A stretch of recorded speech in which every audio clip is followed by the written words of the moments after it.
Bonjour à tous, aujourd'hui on va parler du cœur, de l'ego et du mental. Il est important de parler de ça avant d'entamer sur d'autres sujets et d'autres vidéos, notamment dans le cadre des soins et comme je l'expliquais dans la toute première vidéo, en fait, du fonctionnement notamment de mes soins. Il est important de faire cette différence et de comprendre en fait à quoi sert l'un et l'autre. On va commencer tout simplement par le cœur. Le cœur, c'est ni plus ni moins que votre âme, c'est votre intuition, c'est tout ce que... c'est quelque part, c'est un peu vos rêves, c'est tout ce qui vient en premier quand on vous pose une question, c'est ce petit enfant, cette petite fille qui est en vous et qui vous parle en disant tiens, je rêve de ceci, je rêve de cela, j'ai envie de ceci, j'ai envie de cela. Et c'est lui qui a envie de vous dire voilà ce dont j'ai envie, voilà ce dont je rêve, voilà ce que je veux faire dans ma vie. L'ego, c'est tout ce qui va toucher à la partie physique de votre corps, donc toute la partie intégrité physique. Donc l'ego, c'est lui qui va dire tout ce qui ne me tue pas me rend plus fort. Ou tout ce qui ne me tue pas me convient plutôt, pour être plus précis. Et même dans une situation inconfortable, l'ego va vous dire tant que ça nous a pas tué, on peut y rester.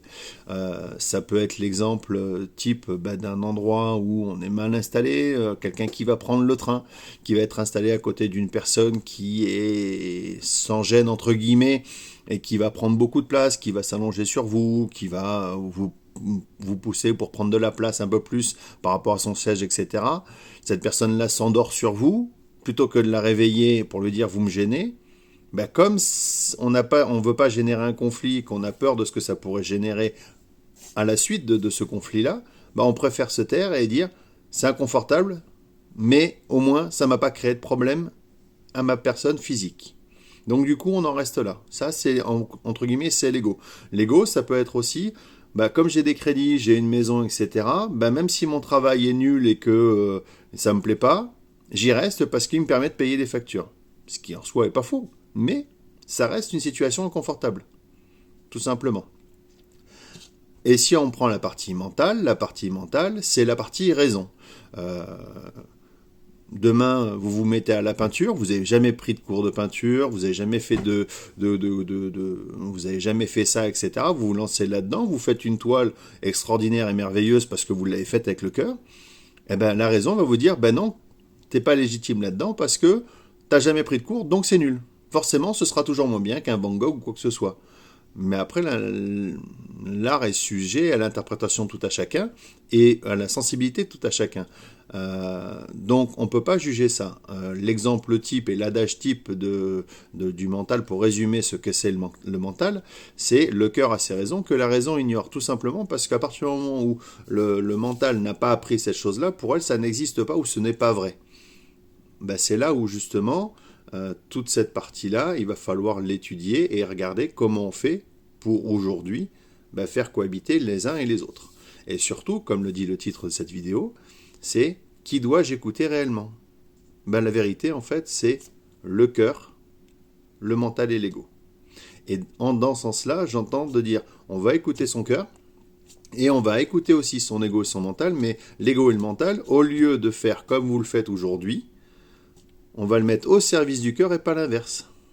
C'est-à-dire on ne va pas oublier ses rêves au détriment parce qu'on a écouté son ego et son mental, tout simplement. Donc l'idée c'est quoi? C'est de se dire aujourd'hui j'ai un rêve, comment je fais pour réaliser ce rêve? Et c'est là où l'ego et le mental vont vous dire voilà ce qu'il vous faut, voilà ce dont j'ai besoin pour réaliser ce rêve, voilà ce qu'il faut que j'évite pour éviter que ça mette en péril mon intégrité physique, que ça m'empêche de manger ou quoi que ce soit, etc., etc. Voilà ce qu'il faut que je fasse. Je reprends l'exemple du changement de travail. Quand on doit quitter un travail qui ne nous plaît pas, c'est pas pour perdre quelque chose, c'est pour gagner autre chose. Donc du coup, qu'est-ce que je fais pour avoir mieux? Et c'est là où les peurs générées par l'ego ou les questionnements générés par le mental, on doit les étudier, les mettre au service du cœur pour se dire comment je fais pour réaliser ce rêve de changement de vie et comment je fais pour aller mieux dans mon travail. L'idée, elle est là. Comment je change de vie, comment je reprends mon chemin de vie. C'est ça l'idée, c'est j'écoute mon cœur pour aller mieux. Et j'arrête de rester dans une situation inconfortable qui ne me convient pas. parce que là, ça entraîne tout ce qui va être déprime, etc., etc. On n'est pas bien dans son couple, on n'est pas bien dans sa vie familiale, dans sa vie de travail, etc. Ça engendre énormément de choses. Alors que si tout de suite on était mieux dans cette partie-là, ça ne va pas forcément créer d'autres conflits ailleurs dans d'autres parties de sa vie. Et tout est lié. Donc l'idée aujourd'hui, c'est ça, c'est de se dire, je connais le cœur, je connais l'ego, je connais le mental, j'écoute mon cœur et je mets au service l'ego et le mental, au service de mon cœur. Voilà. J'espère que j'ai été assez clair, et s'il y a des questions, n'hésitez pas. À bientôt.